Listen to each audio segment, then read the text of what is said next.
Assalamualaikum warahmatullahi wabarakatuh. Perkenalkan, nama saya Intan Ayu Wandira dari kelas 1195. Sekarang kita akan masuk di bab 4, yaitu faktor pendorong dan penghambat persatuan dan kesatuan bangsa dalam Negara Kesatuan Republik Indonesia.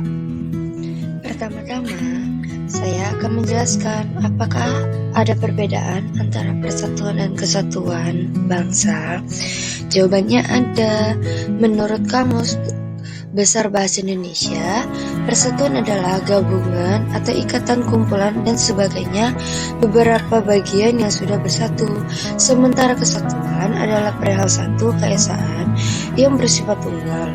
Berdasarkan istilah persatuan dan kesatuan berasal dari satu kata yang berarti utuh atau tidak terpecah belah.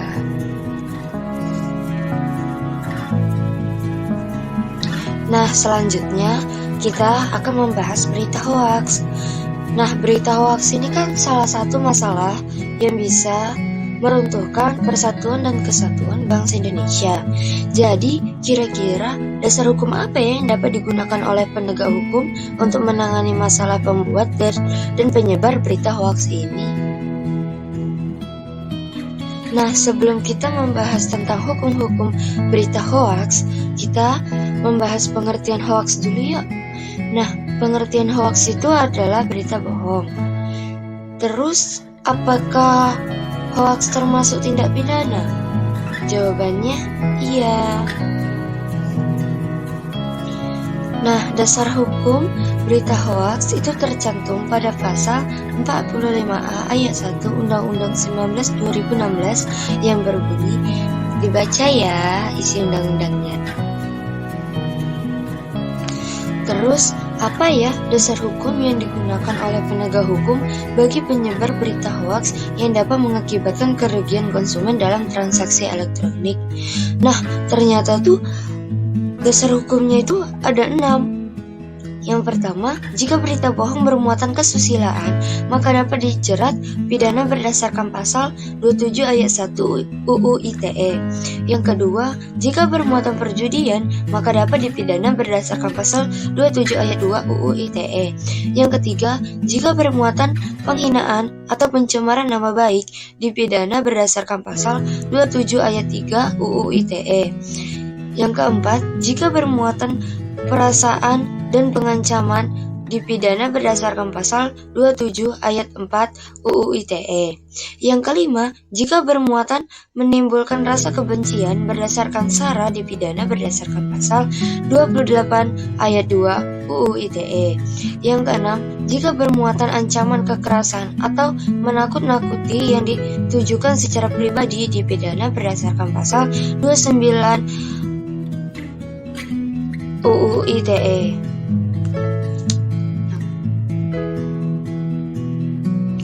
Wah, bahaya sekali ya teman-teman pengaruhnya berita hoaks terhadap keutuhan NKRI. Nah, jadi gitu, ada nggak ya tips-tips agar kita tidak mudah termakan berita-berita hoaks ini?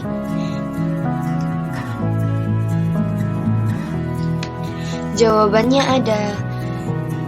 Jadi tips-tips apa ya agar kita terhindar dari berita hoaks ini? Nah, ada 6 ya teman-teman. Yang pertama itu, jangan mudah percaya. Jadi kita itu jangan mudah percaya sama berita-berita yang disebarkan di sosial media. Yang kedua, menyadari adanya maksud tertentu. Jadi sebelum kita mempercayai berita yang disebarkan melalui sosial media tersebut, kita harus mencari tahu dahulu apa maksud dan tujuannya. Nah, yang ketiga itu, jangan ikut menyebarkan berita yang belum jelas asal-usul kebenarannya. Yang keempat itu, diam. Daripada kita makin memanas-manaskan suasana, lebih baik kita memilih untuk diam saja. Nah, yang kelima, ingat ancaman UU ITE. Ingat ya ancaman UU ITE teman-teman yang sebelumnya kita bahas, yang ada 6 biji itu. Nah, yang keenam, selalu tabayun. Apa sih tabayun itu? Nah, tabayun itu berarti meneliti dan menyeleksi berita. Jadi kita Tidak usah tergesa-gesa dalam memutuskan masalah atau memutuskan untuk menyebarkan berita yang belum kita seleksi terlebih dahulu.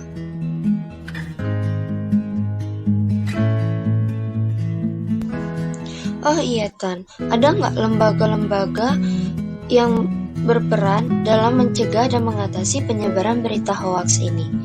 Jawabannya ada. Nah, yang pertama itu ada aparat kepolisian. Jadi, orang yang pembuat dan penyebar berita hoaks ini akan dimasukkan ke penjara oleh polisi ya. Lanjut, Dinas Kominfo. Nah, gunanya Dinas Kominfo ini untuk pengelolaan informasi serta penanganan, baik melalui sosialisasi dan bekerja sama dengan lembaga lain. Yang terakhir, ada Badan Cyber Nasional.